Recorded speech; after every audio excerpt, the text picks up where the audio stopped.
사하라 사막을 횡단한 스티브 도나유라고 하는 사람이 있습니다. 이 사람이 사막 횡단의 경험을 살려서 사막을 건너는 6가지 방법이라고 하는 책을 집필했는데요. 이 책에서 도나유는 산을 오르는 방법, 그 방법을 사막을 횡단할 때 적용할 수 없다라고 이야기를 하면서 산과 사막의 차이점을 설명을 했습니다.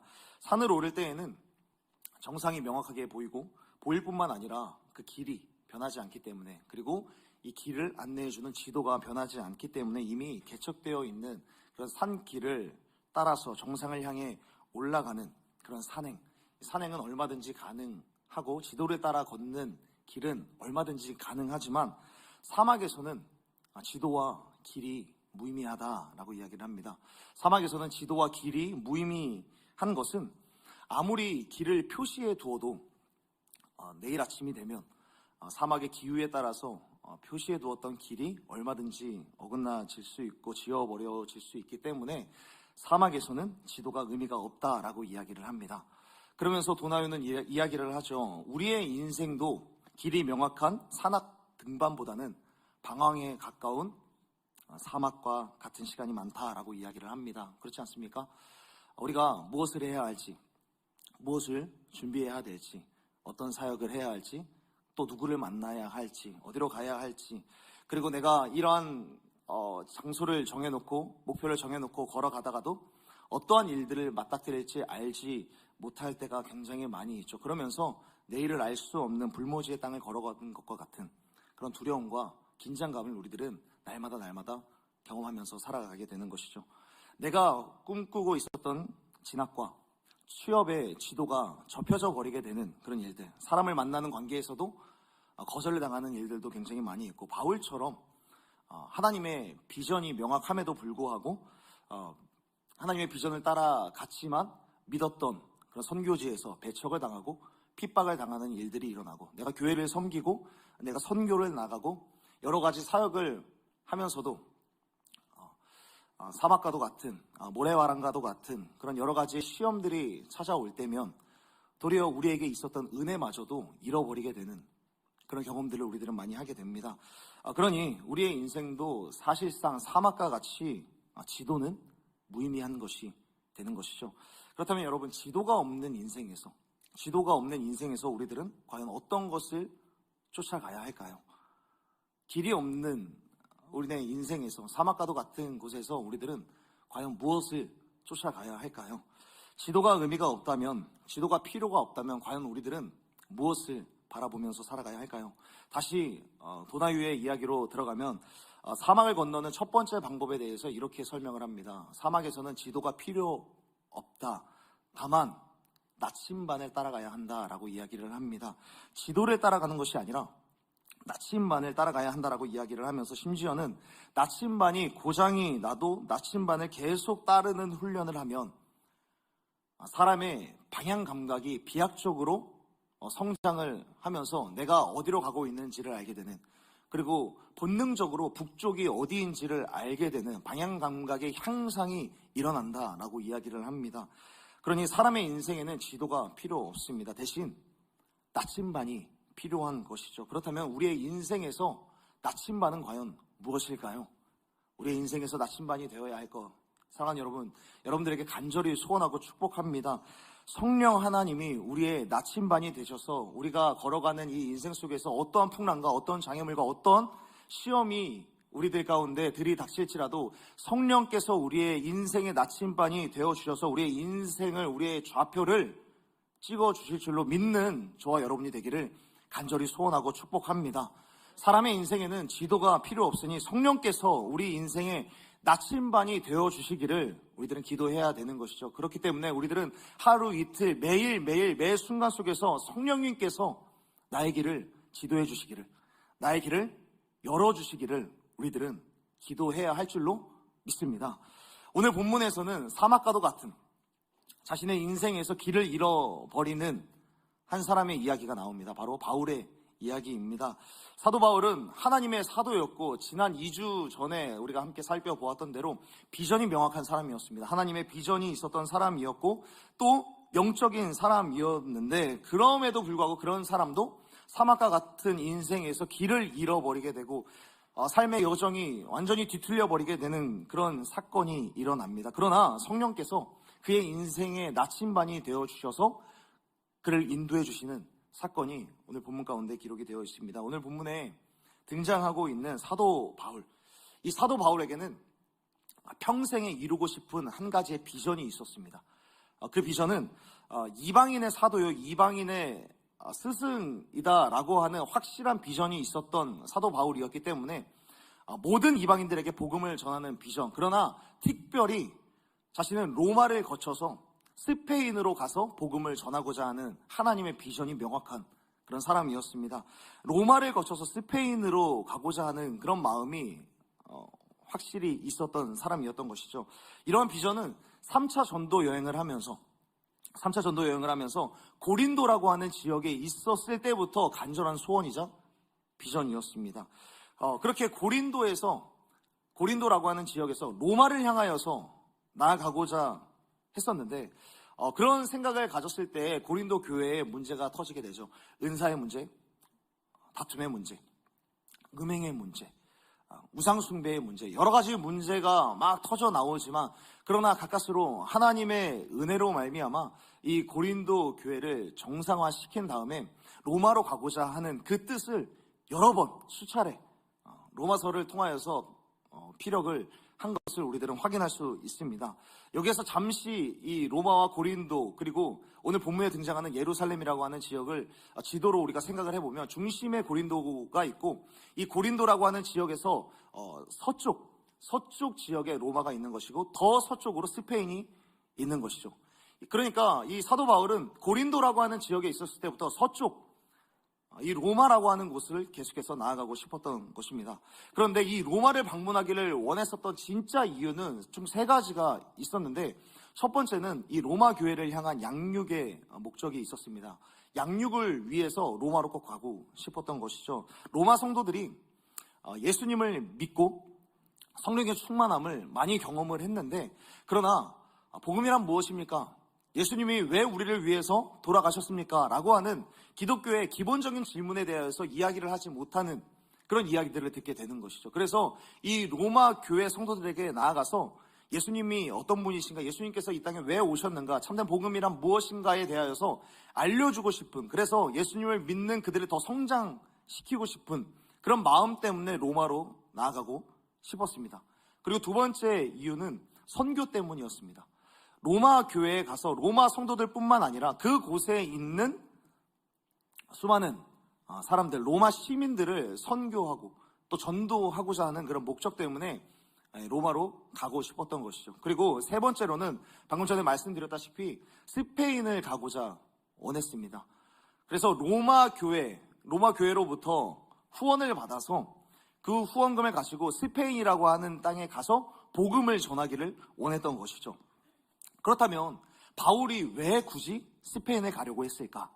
스페인이라고 하는 곳은 그 당시만 해도 미전도 지역이었고 미개척 지역이었기 때문에 그때까지는 아무도 그곳에 들어가서 복음을 전했다라는 기록이 없었기 때문에 사도 바울은 그곳에 나아가서 복음을 전하고 싶었던 것입니다. 무엇보다 이 당시 사람들에게는 스페인이 땅끝이라고 하는 그런 생각이 있었습니다.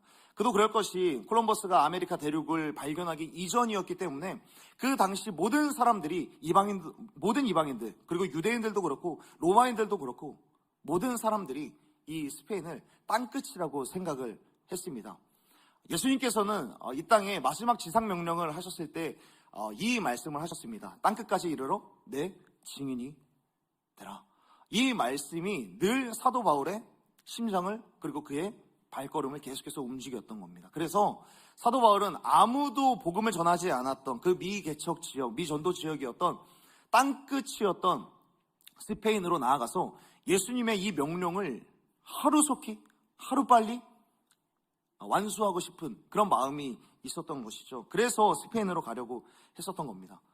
그런데 여러분, 오늘 본문에 보면 사도 바울은, 오늘 본문을 보게 되면 그러한 세 가지의 명확한 이유가 있었음에도 불구하고 사도 바울이 간 곳은 로마도 아니었고 스페인도 아니었고 어디로 가고 있는 것이 그려지고 있습니까? 오늘 본문에 보게 되면 13절에 보게 되면 이렇게 말씀합니다. 예루살렘에서 죽을 것도 각오하였노라. 지금 어디로 가고 있다라는 거죠? 예루살렘으로 가고 있는 겁니다. 지금 고린도에서 서쪽 지역 로마로 가고 또 로마에서 스페인으로 가고자 하는 그런 하나님의 비전, 나름대로 하나님의 비전이 있었는데 서쪽이 아니라 그와는 반대 방향, 그와는 정반대 방향인 예루살렘으로 지금 가고 있는 것입니다. 사랑하는 여러분, 그렇다면 바울은 왜 갑자기 예루살렘으로 가게 된 것일까요? 로마라고 하는 명확한 목적지가 있었습니다. 그리고 스페인으로 나아가겠다라고 하는 양육과 선교와 그리고 후원을 받아서 선교의 지경을 더욱더 넓히고자 하는 명확한 뜻이 있었음에도 불구하고 그것을 접어버리고 예루살렘으로 가는 이유. 그 이유는 무엇이었을까요? 그 이유는 그 당시 예루살렘 지역에 일어난 극심한 가뭄과 기근 때문이었습니다. 이에 따라서 예루살렘의 수많은 사람들이, 수많은 성도들이 음식이 없어서 굶어 죽게 되고 가난과 굶주림에 쓰러지는 사람들이 한둘 계속해서 들려지게 되고 심지어는 대다수의 사람들이 죽기까지 하는 그런 일들을 듣게 되는 것이죠. 그래서 바울은 이 3차 전도 여행을 하면서 로마가 아니라 예루살렘으로 가기를 하는데 지금까지 자기가 세워두었던 고린도 교회라든지 에베소 교회라든지 빌립보 교회라든지 그곳에서 후원을 받아서 이 후원금을 예루살렘에 전달하고자 하는 그런 목적으로 예루살렘에 지금 가고 있는 것이죠. 이 중에서 특히나 빌립보 교회가 많은 후원을 하고 많은 연보를 하게 되었는데 이런 후원하는 일들을 대신 전해주기 위해서 예루살렘으로 가려고 했었던 것이죠. 그리고 나서 바울의 계획상으로는 이 예루살렘에 들렸다가 로마로 가도 늦지 않겠다라는 그런 생각이 있었던 것이죠. 그런데 문제는 잠시 예루살렘에 들려서 로마로 가겠다라고 생각은 했는데 예루살렘에 들어가는 순간 그에게 어떤 일들이 일어나느냐. 그가 들어가자마자 사도 바울에게 원한을 갖고 있었던 수많은 유대인들에게 체포를 당하고 2년 동안 감옥에 구금이 되고 투옥되는 그런 사건, 그리고 결국에 재판까지 받게 되는 그런 일들을 겪게 되는 것이죠. 그러니 사도 바울은 꿈처럼 계획했던 로마의 여정을 포기하고 그가 갖고 있었던 스페인과 로마를 향한 계획과 비전의 지도가 접혀질 뿐만 아니라 그냥 찢어지게 되는 인생의 사막과도 같은 그런 시간을 경험하게 되는 것이죠. 그렇다면 여러분, 사도 바울이 예루살렘으로 향한 것 자체가 잘못된 선택이었을까? 그냥 예루살렘으로 향하는 것이 아니라 후원금이야 얼마든지 다른 사람을 통해서 전달해 줄 수 있으니까 예루살렘으로 가는 것이 아니라 그냥 바로 로마로 가는 것이 조금 더 현명하지 않았을까?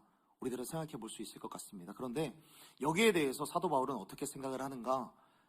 그 생각이 오늘 본문 가운데 기록이 되어 있는 것입니다. 오늘 본문 21장 13절의 말씀을 우리 다 함께 읽어봤으면 좋겠습니다. 사도 바울은 예루살렘에서 경험하는 그 일들에 대해서 어떻게 생각을 하고 있는가? 자신의 꿈과 자신의 계획의 지도가 접혀져 버리는 것, 찢어지는 것, 그 일들을 어떻게 생각을 하고 있는가?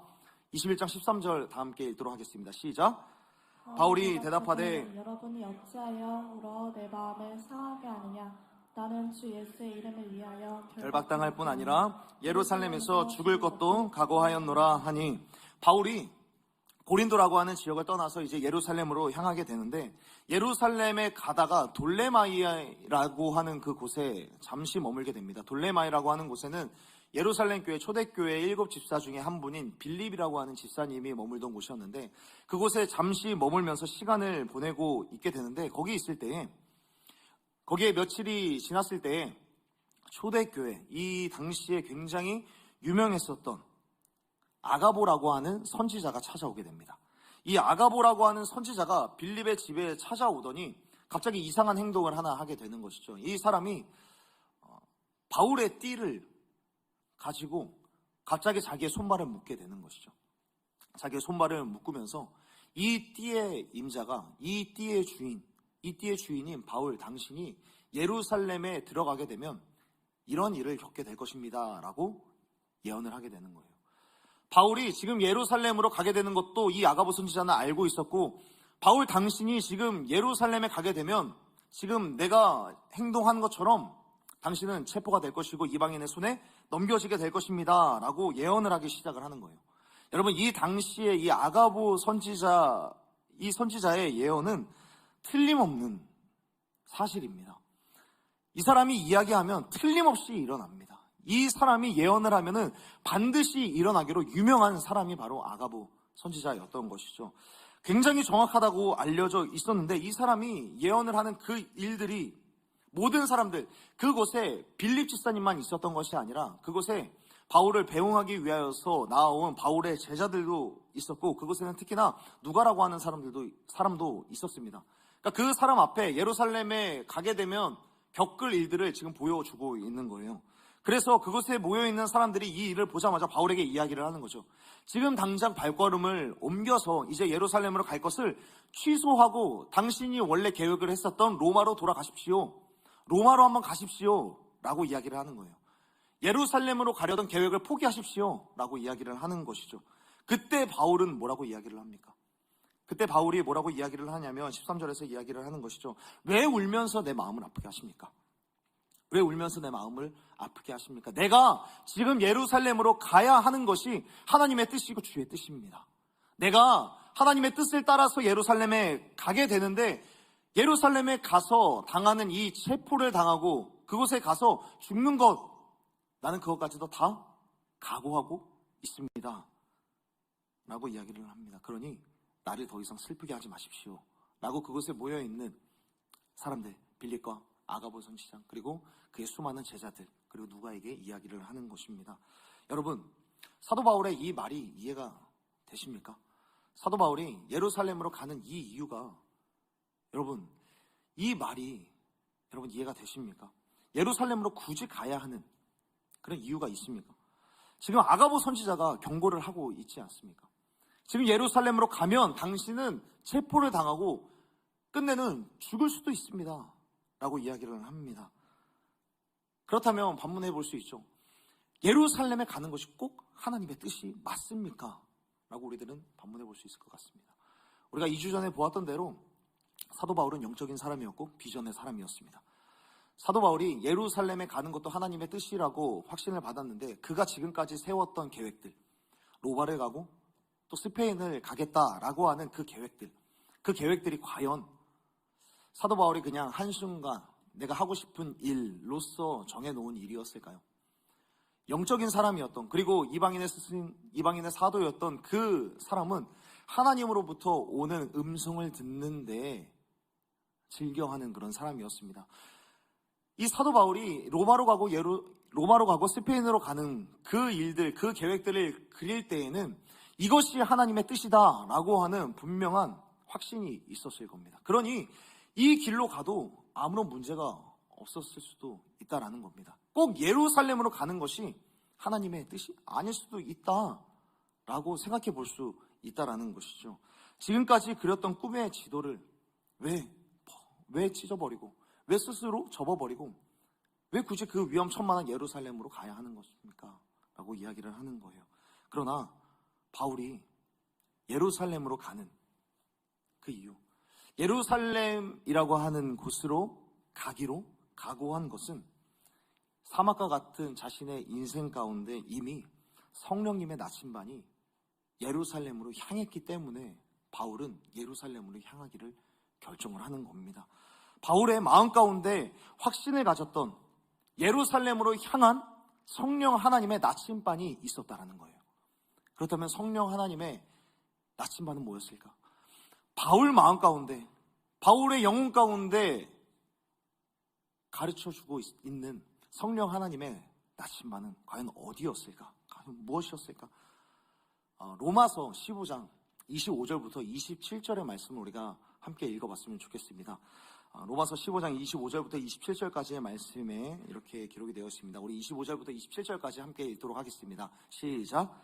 그러나 이제는 내가 성도를 섬기는 일로 예루살렘에 가노니 이는 마게도냐와 아가야 사람들이 예루살렘 성도 중 가난한 자들을 위하여 기쁘게 얼마를 연보하였음이라. 저희가 기뻐서 하였거니와 또한 저희는 그들에게 빚진 자니 만일 이방인들이 그들의 영적인 것을 나눠 가졌으면 육정인 것으로 그들을 섬기는 것이 마땅하니라. 아멘. 27절에서 말씀합니다. 저희는 그들에게 빚진 자니. 바울이 예루살렘으로 향한 이유는 한 가지였습니다. 사막과 같은 인생 가운데 임한 성령님의 나침반이 예루살렘으로 향하고 있었기 때문인데, 과연 그 성령님의 나침반은 무엇이었을까? 예루살렘을 향한 빚진 마음이 들이차기를 시작을 하는 거예요. 사도 바울은 예루살렘 교회에 빚진 마음이 있었고요.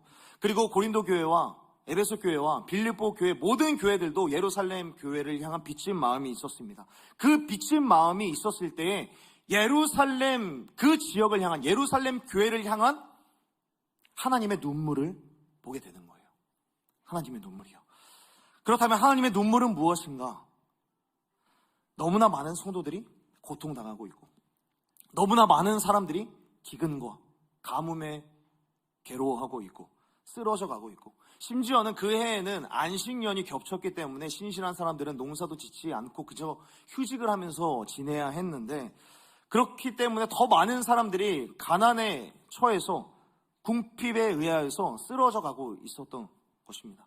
하나님은 이 예루살렘이라고 하는 지역에 임한 이 가난과 기근과 그리고 굶주림과 사람들의 고통, 그 속에 그 사람들 때문에 하나님께서는 눈물을 흘리고 계셨는데, 사도 바울의 마음 가운데도 그 하나님의 눈물이 떨어지기를 시작을 했던 겁니다. 가난과 굶주림에 갇혀있는 예루살렘 교회 성도들을 향해 눈물을 흘리시는 그 하나님의 눈물을 외면하지 못했던 것이죠. 바울은 예루살렘을 향한 하나님의 눈물을 보게 되었고, 성령 하나님은 그 하나님의 눈물을 나침반으로 지정해 주신 것입니다. 사랑하는 여러분, 우리의 인생에서 길을 잃은 것 같았을 때 가장 먼저 찾아보아야 하는 것 중에 하나는 바로 이거, 하나님의 눈물이 어디를 향하고 있는가라는 그 지점을 꼭 찾을 수 있기를 간절히 소원하고 축복합니다. 우리가 길을 잃었을 때, 아니 내가 잘 가고 있는지 아닌지 확신이 차지 않을 때 스스로, 아니 하나님께 우리들은 반드시 여쭐 수 있어야 합니다. 하나님의 눈물이 내가 지금 가고 있는 곳에 향하고 있습니까? 하나님의 눈물이 흐르는 그 지점에 내가 나아가고 있는지 우리들은 길을 걸어갈 때, 인생의 길을 걸어갈 때 반드시 우리들은 찾아볼 수 있어야 하는 것입니다. 하나님의 눈물이 어디를 향하고 있는가 하는 그 지점이요. 그래서 바울은 자신의 꿈과 계획을 내려두고 예루살렘으로 돌아가서 가난하고 소외받고 있는 그 예루살렘 사람들을 돌보며 주님이 예루살렘을 향하여서 흘리는 그 눈물을 닦아주기를 결단하고 그 일을 시작을 하고 있는 것이죠. 사랑하는 여러분, 그렇다면 여러분들에게 한번 여쭤보고 싶습니다. 하나님의 눈물을 흘리시는 여러분들의, 당신의 예루살렘은 혹시 있으십니까? 마치 강도 만나서 사마리아 사람을 간절하게 기다리는 사람처럼 스스로의 힘으로는 그 늪을 빠져나올 수 없을 것만 같은, 없는 그런 사람이 여러분들 주변에 혹시 있지 않습니까? 누군가는 전쟁이 일어나서 폐허가 된 집을 바라보면서 허탈한 마음과 눈물 지으며 슬퍼하고 있는 중동의 그 사람들, 우크라이나 사람들이, 누군가는 하나님의 눈물이 있는 곳으로 우리 역시 눈물을 흘리는 사람들도 있을 것입니다. 또 누군가는 우울과 상처로 무너져서 원래는 교회를 다녔지만 교회를 떠난 친구들이 하나님의 눈물이 있는 사람이 될 것입니다. 가족 중에 예수 그리스도를 믿지 않는 사람들, 그리고 소망과 회복의 기미 없이 끊임없이 자신을 학대하는 사람들이 예루살렘으로 느껴지는 그런 사람들도 있을 것입니다. 또 누군가에게는 어디로 가야 할지, 어떻게 가야 할지 모르는 그런 청년들을 바라보면서 저 사람 꼭 예수님을 믿었으면 좋겠다 라는 그런 마음으로 하나님의 눈물을 함께 흘리는 그런 사람들이 있는지 모르겠습니다. 길을 잃은 것 같을 때, 여러분들의 발걸음이 지연되는 것 같아도, 여러분들의 계획이 완전히 접혀버리는 것 같을지라도 하나님의 눈물이 머무는 곳, 하나님의 눈물이 흐르는 곳, 그곳을, 여러분들의 예루살렘을 외면하지 않는 여러분들이 되기를 간절히 소원하고 축복합니다. 그 사람을 돌보다가 혹여나 자신의 꿈과 계획이 잠시 지연되는 것처럼 느껴질지라도 하나님께서는 다 이유가 있으셔서 여러분에게 그 예루살렘의 사람을 보여주시고 예루살렘을 향한 하나님의 눈물을 여러분들의 마음 가운데도 부어주신다라는 사실을 알게 되기를 간절히 소원하고 축복합니다. 사랑하는 여러분, 지금 바울은 로마로 가려고 했지만 길을 돌아서 하나님의 눈물이 머무는 땅 예루살렘으로 나아가고 있습니다.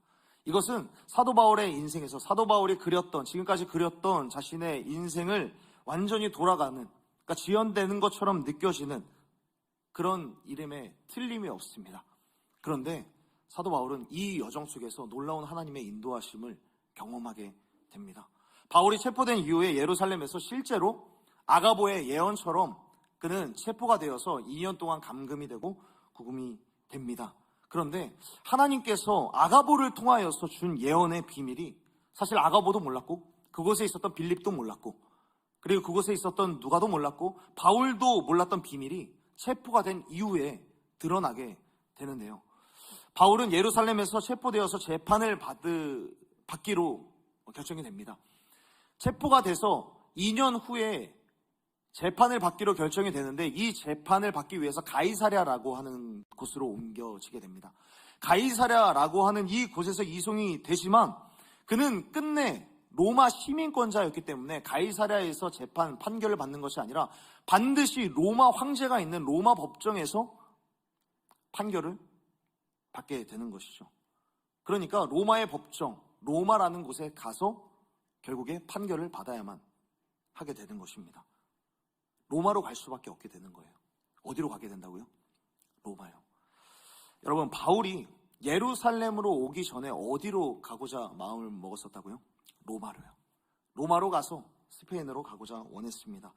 고린도에서부터 로마로 가서 로마 교회 사람들을 양육하고 스페인으로 가서 선교를 하게 되고 그것에서 선교의 지경을 더욱더 넓히고자 하는 그런 마음이 있었지만 하나님의 눈물이 머무는 예루살렘으로 가게 되었는데 이게 당연히 지연되는 것이고 당연히 서쪽이 아닌 동쪽으로 가는 것이기 때문에 당연히 허송세월로 치부될 수 있는 그런 시간이었지만 놀랍게도 하나님께서는 그를 결국에는 로마로 인도하시는 거예요. 로마로요. 그런데 더 놀라운 것은 뭐냐면 가이사랴에부터 로마까지의 거리가 해상의 경로를 통해서 가면은 2200km에 달합니다.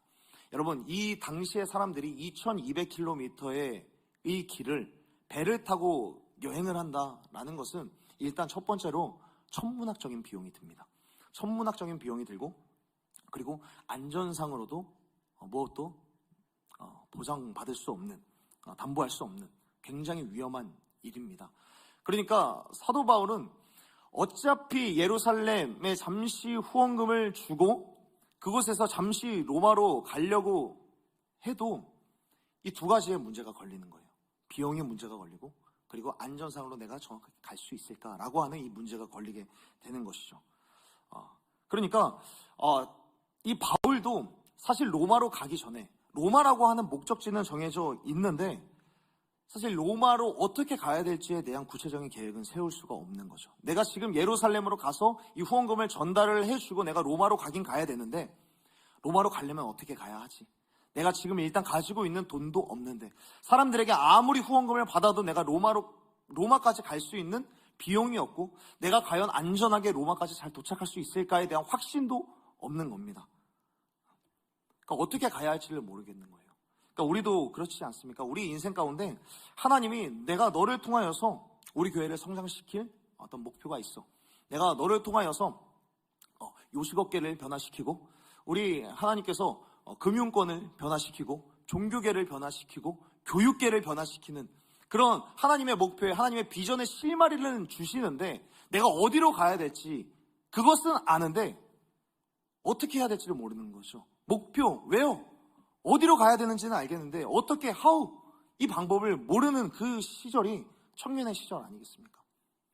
그러니까 이 사도 바울도 이런 거예요.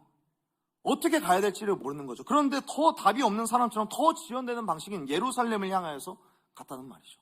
로마라고 하는 목표는 알겠는데 how, 어떻게 가야 되는지 모르는 그 상황에서 이 예루살렘에 갔을 때 하나님의 눈물이 머무는 곳에 갔을 때에 how, 어떻게 가야 할지가 드러나는 거예요. 사도 바울이 로마 시민권자라서 로마의 법정으로 로마의 배를 타고 가게 되는데 로마의 배를 타고 가는 게 어떤 이점이 있었을까? 두 가지의 문제점이 다 해결이 되는 거예요. 첫 번째로 공짜로 갑니다. 공짜로. 방금 전에 이야기했던 대로 바울조차 어디로 어떻게 가야 될지는 모르겠지만 몰랐던 그 상황 속에서 돈이 없어서 못 가는 그 상황에서 로마의 배를 타고 가야 되는, 공짜로 가게 되는 그런 은혜를 입게 되는 것입니다. 사랑하는 여러분, 여러분들도 간절히 소원하고 축복합니다. 여러분들도 다른 사람들을 퍼주다가 공짜로 비전이 이루어지게 되기를 간절히 소원하고 축복합니다. 아멘 안 하십니까? 공짜로 안 이루어져도 상관이 없습니까? 아니면 내가 다른 사람을 퍼주는 건 싫은 겁니까?